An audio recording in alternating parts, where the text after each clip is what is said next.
일단 나는 그 여자랑 잠자리가 너무 좋았어. 내 변태적인 행위를 다 받아줬어. 이런 얘기를 하기가 되게 어렵겠어요? 어렵지 않겠어요? 굉장히 어렵죠? 그렇게 얘기하기는 어렵고, 이유가 만약에 거기 있다거나 아니면 난 그 여자가 너무 좋았어, 그 여자를 진짜 사랑했어 라고 얘기할 수 있어요? 없어요? 없죠? 그럴 때 이런 말을 하기도 하고, 정말 돌아와서 할 말이 없어서, 정말 그 순간의 감정이 생각나지 않아서 라고 얘기하기도 합니다.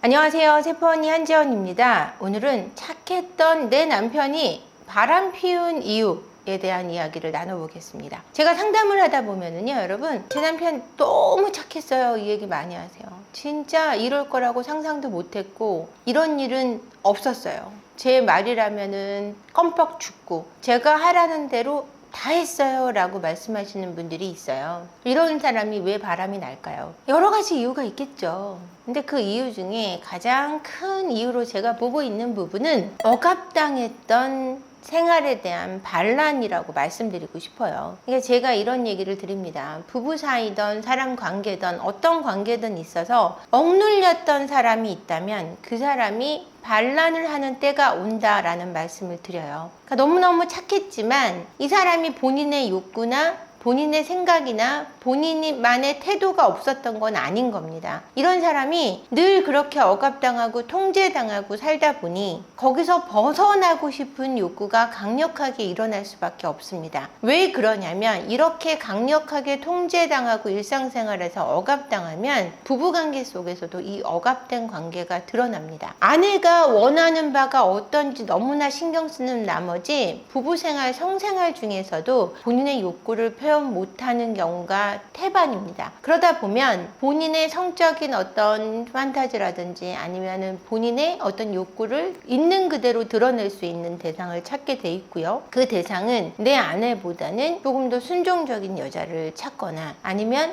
적어도 나를 억압하고 통제하지 않는 사람을 찾으려고 하는 욕구가 드러나게 돼 있는데요. 이런 경우가 바람으로 이어진 케이스라고 할 수 있습니다. 정서적인 것이 성생활로 이어지고 그 성생활의 욕구가 제대로 발현되지 못할 때, 그리고 충족되지 못할 때 외도로 이어진다고 생각하시면 될 것 같습니다. 이렇게 착한 사람이 왜 그런 게 있냐라고 하실 것 같아요. 근데 인간은 누구나 내 욕구대로 하고 싶어 하는, 통제할 수 없는, 나만이 컨트롤하고 싶어하는 개인의 욕구가 다양하게 있습니다. 감정에 있어서는 본인의 자유의지를 너무 오랜 시간 통제받고 억압당했다고 느낄 때 본인이 상대에게 반란을 일으키고 본인이 하고 싶은 대로 하게 돼버립니다. 근데 이게 바람이 났을 때 어떤 식으로 발현이 되냐면, 처음에 바람이 나서 걸렸을 때는 잘못했다고 용서를 빕니다. 이게 아내의 억압이 지속되고 드자비가 굉장히 강해지면 강해질수록 이 남편분은 내가 앞으로도 그전과 같이 살아야 되는구나 라는 생각에 뿌리 깊게 사로잡히게 되고, 그렇게 됐을 때 더 큰 반란이 일어나서 이제는 너와 살지 않겠다, 이혼을 선언하고 집을 나가는 겁니다. 이런 케이스 여러분 사실 이거 보시는 분들 많을 것 같습니다. 이런 일을 당했을 때 그러면 착한 내 남편이 이런 행동을 했을 때는 어떻게 대처해야 될지에 대한 부분이 고민이실 텐데요. 일단 강한 드자비를 하는 것은 그만두셔야 되고요. 내가 당신에게 했던 부분에 대해서 함께 대화로 풀어가는 점이 가장 중요한데, 평상시에 내 맘대로 컨트롤했던 아내는 멈추는 걸 하지 못하는 케이스가 많아서 이런 경우는 더 가정이 깨지는 경우가 많습니다. 이런 사람들의 바람이 더 무서운 것 같은데 대표님 생각은 어떠세요? 이런 사람의 바람이 훨씬 무서워요. 왜냐면 가정을 버리고 나가는 케이스가 더 많아요. 제 상담 사례로는 여자를 좀 알고 좀 놀아본 내 남편, 그리고 여자들을 너무 많이 알아요. 여자를 많이 경험했어요. 그러면 가정을 버리면서까지 그 여자를 선택하는 확률은 굉장히 낮아요. 근데 이렇게 순진하고 착한 남자들이 바람이 나면 가정을 버리는 케이스가 많아요. 그러니까 정말 내 운명의 사랑을 만났다고 얘기하기도 하고요. 내가 더는 그렇게 억압받고 통제받고 살고 싶지 않은 두려움에 가출을 하는 케이스가 많아서 별거로 이어지고, 별거로 이어졌을 때 더 많은 이혼이 발생합니다. 그렇기 때문에 여자에 대해서 잘 모르는 내 남편, 새로운 여자를 알게 됐을 때 그게 또 끝이라고 생각하는 거예요. 그 사람만이 내 끝사랑이고 마지막 사랑이고 또 처음 사랑인 것처럼 행동하게 되고 지금까지와는 달랐다라는 누구나 하는 바람일 뿐인데 그렇게 생각 못하고 깊게 빠져서 허우적대는 케이스가 더 많거든요. 또 이런 경우가 또 재밌는 건 뭔지 아세요? 순종적인 여자를 찾고 억압하지 않는 여자를 찾아서 또 그 여자랑 잘 되잖아요. 근데 이 남자가 좋아하는 스타일이 비슷하기 때문에 또 그 여자도 순하고 유한 이 남자를 좋아하는 이유가 통제할 수 있는 장점을 가졌기 때문일 가능성이 많기 때문에 또 그 통제받는 생활을 하게 될 가능성이 높은데도 그걸 생각하지 못하고 지금의 아내와 소중한 가정을 버리는 거죠. 어리석기 짝이 없다고 말씀드리고 싶어요. 이렇게 순하디 순했던 남편이 불륜을 저지르고 다시 돌아와서 하는 얘기가 나도 왜 그랬는지 모르겠어 이런 경우가 많을 것 같은데 일단 나는 그 여자랑 잠자리가 너무 좋았어. 내 변태적인 행위를 다 받아줬어. 이런 얘기를 하기가 되게 어렵겠어요? 어렵지 않겠어요? 굉장히 어렵죠? 그렇게 얘기하기는 어렵고 이유가 만약에 거기 있다거나 아니면 난 그 여자가 너무 좋았어. 그 여자를 진짜 사랑했어 라고 얘기할 수 있어요? 없어요? 없죠?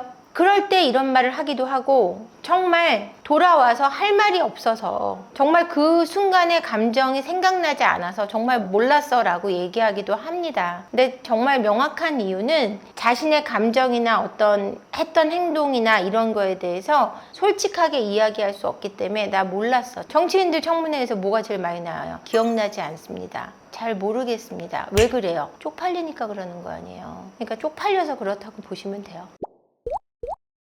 그렇다면 이런 사람은 처음부터 이중적인 사람이었을까요? 아니요, 그렇지 않아요. 아내분들은 이제 내 착했던 남편이 문제를 일으키면 원래 이 인간은 이런 인간이었던 거예요. 제가 그동안 속았던 거예요 하면서 살아온 세월을 전부 전면적으로 거부하시고 부정하시는데 그게 아니라 이 사람이 그렇게 좋았던 사람이 변화된 거예요. 세월에 따라 사람은 때묻고 변화되는데 이 변화된 이 사람의 나이, 이 시점에 와서의 이 남자의 나이와 경험치와 그리고 사고의 변화로 인해서 이 사람이 이렇게 행동을 하는 건데 이 사람이 근본적으로 굉장히 나빴던 것처럼 생각하려고 그래요. 왜냐면 그래야 피해를 입은 배우자의 상처가 적기 때문이에요. 그동안의 세월에 대해서 다 부정하고 이 사람이 원래 그런 사람이 되어야 내 상처가 훨씬 더 불쌍하고 가엽고 더 크게 타격 입은 게 되기 때문에 연민에 빠지는데 도움이 되기 때문이에요. 근데 연민에는 도움이 되지만 치료에는 도움이 안 된다는 거죠. 그 세월을 전면적으로 부정한다는 것이니까 원래 이중적인 게 아니라 살아온 경험치에 따라서 변했고 지금 상황에 따라서 행동하고 있다고 생각하시는 쪽이 더 맞다고 저는 봅니다.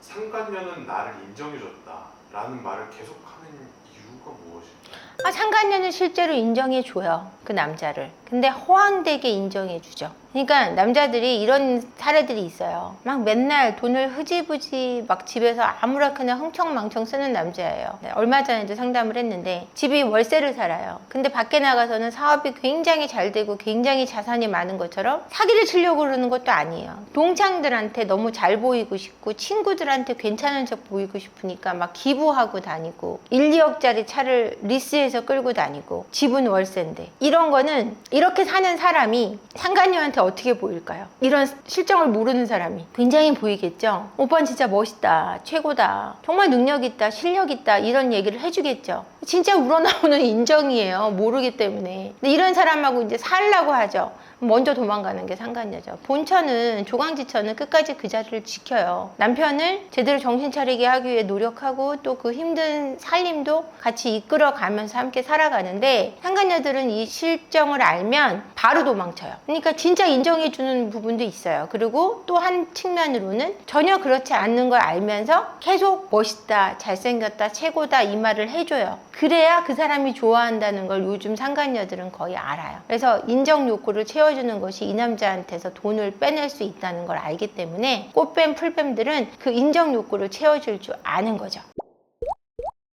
착한 내 남편이 바람을 폈다면 내가 너무 이 상황을 이 결혼 생활의 모든 것에 주권을 쥐고 있지는 않았는지 물론 그것만으로 바람을 피는 건 아니지만 그것으로 인한 이 사람의 어떤 결핍을 내가 전혀 이해하지 못한 건 아닌지에 대한 부분도 반드시 이해가 필요합니다. 그렇다고 바람이 외도 이전에는 관계 속에는 문제가 있고 각 개인의 문제를 떠나서 관계 속의 문제는 반드시 점검을 해봐야 되고요. 여러분들이 생각하는 것처럼 서로에 대해서 많이 알고 있지 못하다는 것을 부부의 현실을 여러분들이 인정해야 할 것 같습니다. 오늘도 영상 끝까지 봐주셔서 감사하고요. 구독과 좋아요, 알림 설정 그리고 많은 댓글 부탁드릴게요. 댓글 읽기로 찾아뵙겠습니다. 고맙습니다.